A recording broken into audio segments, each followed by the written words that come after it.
یہ ذرا ایک تصویر ہے، یہ آپ ذرا دیکھیں، یہ ایک خالی باکس ہے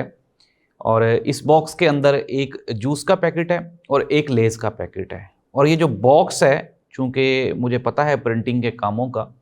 یہ جو باکس ہے خالی، یہ صرف اور صرف جو ریپر ہے یہ کم از کم 150 روپے کا ہے، اور اس کے اوپر جو پرنٹنگ ہوئی ہے جس میں محترمہ مریم نواز صاحبہ کی تصویر ہے، یہ جو پرنٹنگ ہے ایک باکس کے اوپر منیمم جو ہے وہ 150 روپیہ پرنٹنگ کا لگا، یعنی کہ 300 روپے کا یہ خالی باکس ہے، اور اس کے اندر جو جوس اور لیز ہے وہ میکسیمم 120 روپے کی ہے۔ تو یہ ہے ناظرین پنجاب حکومت کی کارکردگی اور سیلاب کی صورتحال۔ اب تک کی تازہ ترین اطلاعات کے مطابق جو NDM میں یعنی نیشنل ڈیزاسٹر مینجمنٹ اتھارٹی نے انفارمیشنز دی ہیں،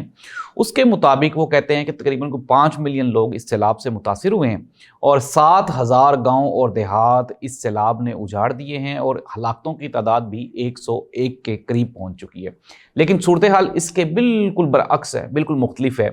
ناظرین جو ایکچوئل صورتحال ہے، 1 کروڑ سے زائد لوگ اس سیلاب سے متاثر ہوئے ہیں۔